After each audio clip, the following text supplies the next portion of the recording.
how do you store your keys? How do you store the assets? Because like this part is very critical in addition to the code, because we've seen lately that like FTX was doing like very weird things, including like hot wallets, like in their office, and like anyone could take it probably and make some transactions. We've seen like a hack just before like the bankruptcy of FTX. Like, what are your views on like the storage kind of like ecosystem and what do you think of the solutions that are in place for now? So for example, like most of the people who are watching us probably use like a ledger or Trezor. Like, are those solutions good? And what would be your advice to the people using those devices? It's a good question. So basically, as you mentioned, so actually key management or operation risk is also a big risk in this space, and people haven't put enough attention in these issues. Like the key management, there are several solutions that people are using nowadays. First of all, hot wallet, which is the most insecure solution, and hardware wallet. Well, it is definitely much more secure, but it's not that easy to operate. It's not easy to manage and access and so on. And now people are talking about some other solutions like multi-sig, like MPC solutions, like abstract, like account abstraction, like even mobile, right? Because people trust big.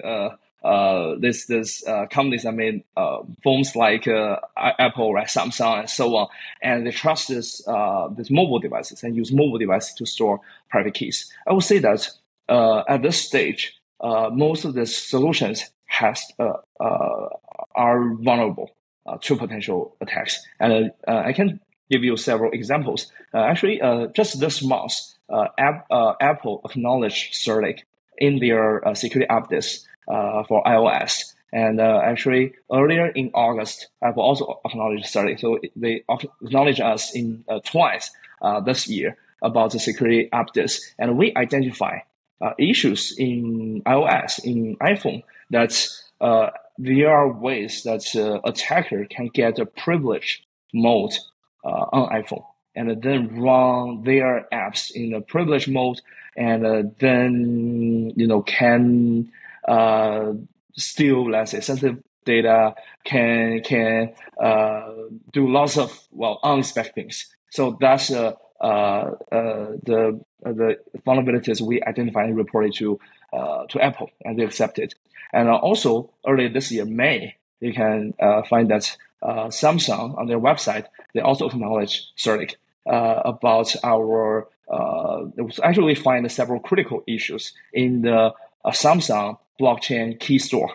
It's also, that's directly to your key management system on Samsung mobile, and we find a vulnerability. We help them solve the issues, like other wallets. This is like impressive, Zengo, to be honest. Yes, like Zengo. MPC wallet, we also help them identify issues in their MPC solution and so on. So you can see there are lots of issues in existing solutions, and we want to help, let's say, our clients and the users to find the right solution, and also help them reduce risk. For example, like iPhone. Take iPhone as an example. So although we find vulnerabilities, but if you use the, let's say, iPhone keychains or the trusted, the TE, the trusted execution environments properly, you may still make your key as secure and safe. But many applications, many iPhone apps right now, they do it in the wrong way. They don't do it in the proper way. So, it's under risk. Yeah.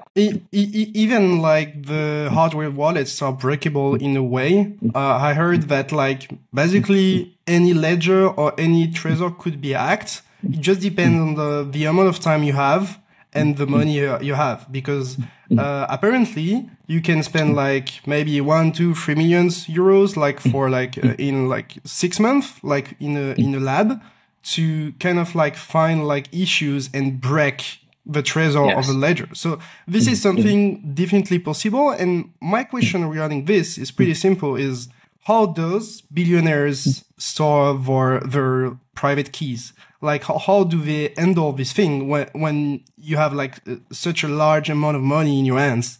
Yeah, it's a good question. And I would say it varies a lot as far as I know. I know that there are some billionaires, big names in this space, they store their key in a very, I would say, even ridiculous way. That, for example, is they store it in hot wallet. And carry it, or someone store it in cold wallet, but carry it everywhere with him. Something like that. I would say that's definitely not the right thing to manage your keys. But would say there are also many big names in this space. They just do a key custody.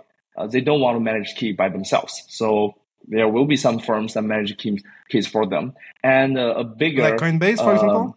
I would say, Coinbase is definitely one option. Not only for individuals, but also for many companies. They use the key custodian services and so on. But you can see, so from the FTX instances, you can see that's why so many people lost money, because many people use exchanges as a wallet, as a way for them to manage keys, manage their crypto assets, and so on. So these are definitely not recommended ways. And also, I would say there are more and more solutions like, you can use, let's say, a cold wallet and store it in a bank, right? And there are other that could be an option.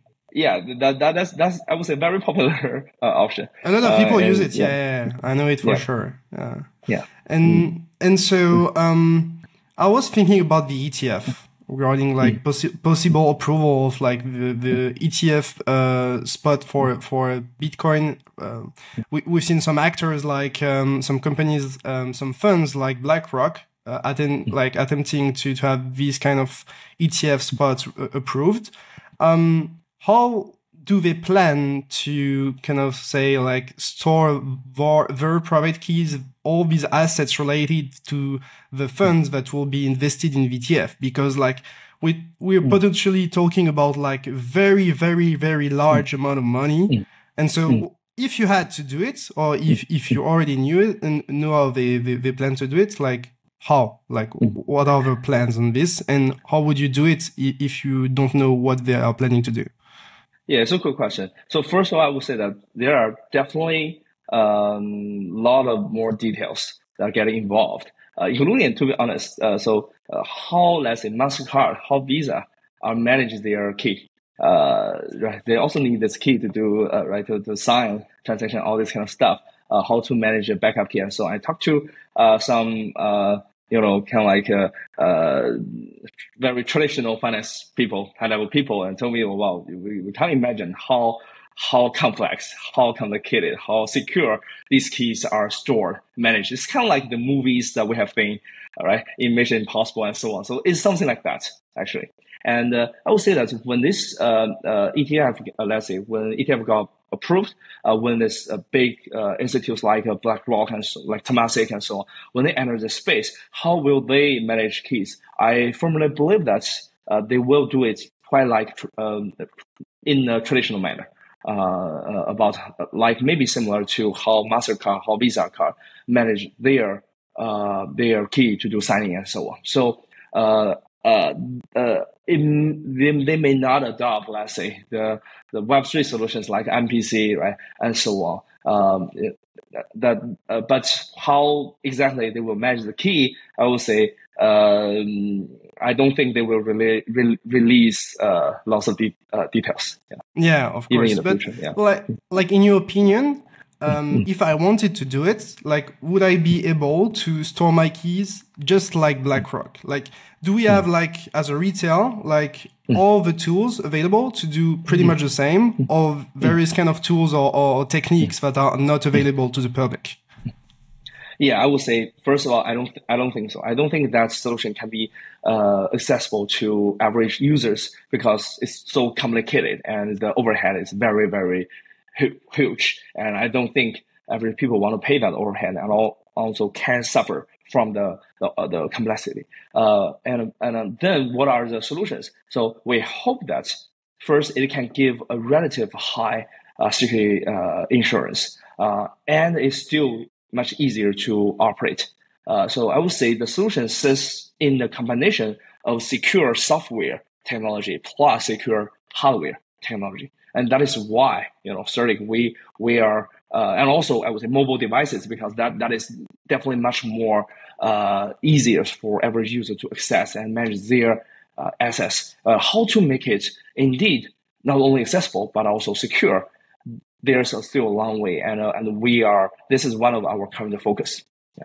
And I think something to take into considerations is that like I don't have like the same amount of money to secure compared to like BlackRock or compared to you. I think if you have like $100 of cryptos to secure, you'll probably not use the same ways or techniques or tools available than someone that holds, I don't know, $1 million in Bitcoin or whatever. So just to finish on the kind of like keys and asset storage before we move forward into the interview, I would like to have your perspective on ledger recover. What are your views on these solutions that is now available to everyone, and that's kind of like went into like a lot of critics on Twitter, for example? Yeah, I would say that the reason people criticize them is because they feel like it's not a Web3 solution. It's not that decentralized, and they're also concerned about the safety, right? The safety of their keys and also the safety of their private information, right? So I would say that's the big concern. But as I mentioned, so we just view it as one of the solution, and also it's an option, right, for user to use. And what will be the best solution for people? And also you mentioned that with different needs, right, with different amount of money, with different use scenario, the solutions can be different. And I will not say that that's not a good solution. I will say that may be a good solution for some scenario. That is still, I would say, pretty useful, but it may not be welcomed by most of the website users. One last question regarding like the keys and asset storage.